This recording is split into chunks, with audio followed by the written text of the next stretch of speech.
Chapter 38, Retracing the Steps. When Detective Inspector Pierce finished reading out Marcus's statement, it was 10:03 p.m. Aunt Gloria looked at Marcus with an expression that was off the Richter scale. Her bottom lip hung down. Tears fell down, but she didn't bother to wipe away. Rashid sat on the dining chair completely motionless, his head between his hands. Detective Inspector Pierce leaned forward, her knuckles tight.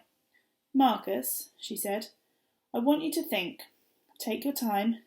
Was there anything Salem said, anything, that might give us a clue as to where he went next?" Marcus' hood shook. "No, that's it. I've told you everything I remember. He said he was coming straight back here, honest to God." "Did he say how?" "No, he had a travel card. He'd shown it to me earlier." He pulled the hood down, more over his face. The policewoman who was looking after him put an arm round him. "I want to go home now," came his voice, muffled. Detective Inspector Pierce nodded. "Take him home," she said. "If he remembers anything else, call me right away." Marcus was led to the door, but just as he was about to go, Aunt Gloria stood up. "Marcus," she said. The room went quiet. Marcus paused but didn't turn round. "I want you to know, Marcus. Know it from me, Salem's mother. This was none of your fault." Then she sat down and groaned. Marcus shuffled over to her. "I forgot," he said, "to give you this." He held out his hand. In it was Salem's mobile. Aunt Gloria took it from him with the shaking fingers. She held it up to her cheek. "Oh, Salem," she whispered to it. "Where are you?" Marcus and his police escort left. Detective Inspector Pierce touched Aunt Gloria on the shoulder and said how she was going back to the headquarters to mount a London-wide search. The workers in the underground, the bus drivers who went through Euston would be questioned. She'd leave no stone unturned, she said. Then she left too, and Aunt Gloria started to cry again. Then Mum sent Cat and me up to bed. We didn't even try to go to sleep. Cat sat up on the lilo. I sat up on my bed. I had the bedside light on. My head thumped.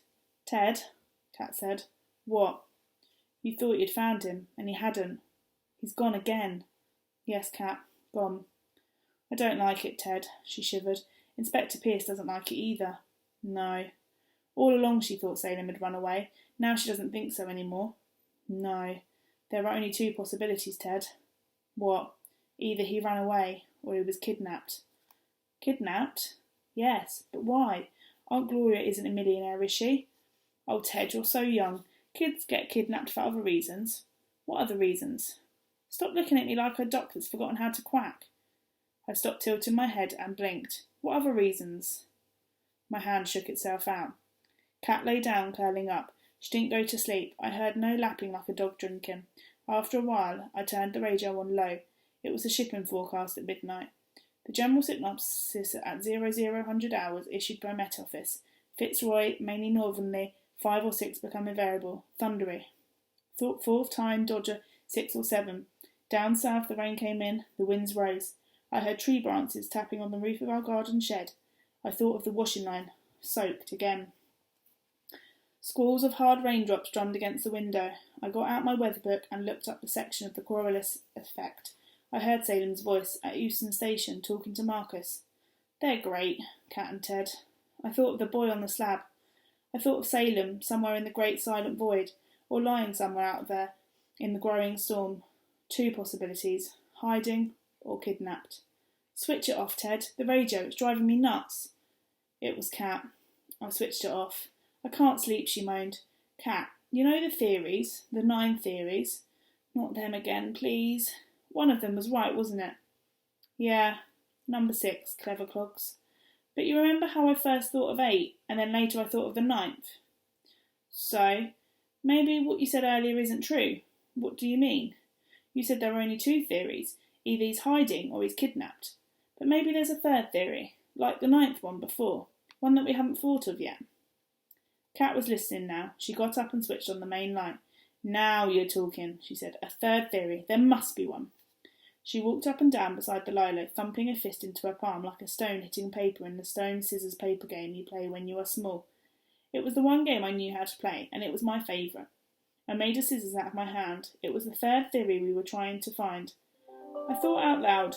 Maybe Salem went missing again deliberately, willingly. Maybe Marcus is lying. Cat stopped pacing. She looked at me. Marcus was telling the truth. "How do you know?" "I just know. It's a body language thing, Ted. like how I knew that the night theory was wrong. It's the same now. I just know it was the way Marcus said. Salem didn't mean to vanish. He meant to come back here. He'd changed his mind about running away. So that means he vanished unwillingly? Yeah. She sat down on the bed. There are only two possibilities, Ted. There are only two theories. He's either vanished on his own accord or of somebody else's. Somebody else's, I repeated, which means that somebody out there is holding him. Holding him? I got out of bed and opened the window. Somebody out there, I repeated. The northeasterly wind blew in. The papers on my desk flew across the room. A leaf came in. I thought about the Coriolis effect. I could smell the outside. I could smell London. Somebody out there, Kat whispered, joining me at the window. She put her arms around my shoulder. Or something. The gale came into the room for a few seconds more. Then Kat shut the window again. What do you mean, something? I don't know, I said. Maybe something got in Salem's way and deflected him off course. Like the Coriolis effect. That puts the wind off course all the time, and it's not a person, it's a thing. It's a thing you can't even see. Do you mean he met with an accident? I don't know. Maybe. Okay. He met with an accident of some kind and couldn't get home. But he'd have shown up. His body would have been found. Or he'd be in hospital somewhere. The police would have found him, unless... Kat's hands went up her neck. Her eyes went large and round. Unless what? I said. Unless he fell in the river. Unless he drowned. I thought of the cormorants, ducking and diving. My hands flapped. You don't just fall in the river, Kat. There are water all around. You'd have to throw yourself in deliberately. Kat gasped. Her eyes were even bigger. Maybe Salem did throw himself in. No, I said. Kat stared. I put my flapping hand on her soft bony shoulder. No, I said. She breathed out. No, you're right, Salem. Salem wouldn't do that. He wouldn't. She shook her head. Okay, so this Coriolis thing, what was it? I don't know, I said. I put my hands up on my head and shook it. I'm trying to think, but my brain's tired. Let's be Salem, Ted. Let's both imagine we're at Euston Station. Let's retrace the steps in our heads. Remember, he doesn't know London very well. He has a travel card, right? Right, Kat. He's waving Marcus goodbye. Got that? Yes. Then what? He looks at his watch. It's 4:00. He knows Auntie Chloe will be frantic, so he goes out to get his phone, and he realises he doesn't have it. He's left it in the pink fluffy jacket. So he goes to a public phone, right? She frowned. Wrong. He didn't have the money, Kat. He'd spent it all. The disposable camera, the Mars bars, the cokes, the busker. Yeah, of course. All he's got is a travel card, so he decides to just get home. He goes down in the underground. How do you know, Ted? It's the fastest and the easiest way if you don't know London. Okay, he looks at the underground map. He's already been Northern Line this morning. He's not stupid. And it's simple. From Euston to our stop, it's direct. No changing. Easy. He goes to the platform. He gets on. Euston, Tottenham Court Road, Leicester Square, Embankment, Waterloo. Then on to our stop, Ted. He gets out. He gets to the lift. He gets back to the ground level. He shows his travel card or puts it through the barrier. And then he's back. Back here. We're just round the corner from the tube. Kat blew out a hot, angry breath. It's useless, Ted. He might have got confused about which direction to take when he got out on the main road. I do. Kat stared at me. I don't think so. Not Salem. He walked the way with us that morning. It's dead easy. Just 200 metres down the main road, past the barracks, and then left onto Rivington Street. And then our house is halfway down. I nodded. Our house, halfway down. Kat slumped back down on her lilac. It's useless, Ted. Useless, I said. My hand started shaking itself out. My head went off to the side. What did you say, Kat? Say it again. Useless. Not that. What did you say before? From the bit about the main road. 200 metres down on the main road, past the barracks, and then... She stopped. She stared. In the pod, Kat, at the top, Mark said he was staring straight at the sun. He was looking south. He said he was looking at Manhattan, Kat murmured. He wasn't looking at Manhattan, Kat, or the sun. He was looking at something that reminded him of Manhattan. A big tower block. He was looking at the barracks. That's the something, Kat said. That's it. That's the Coriolis thing. That's the thing that made him go off course. Then she shook her head. But Ted was anxious to get home. Surely he wouldn't have stopped and gone wandering off into the barracks.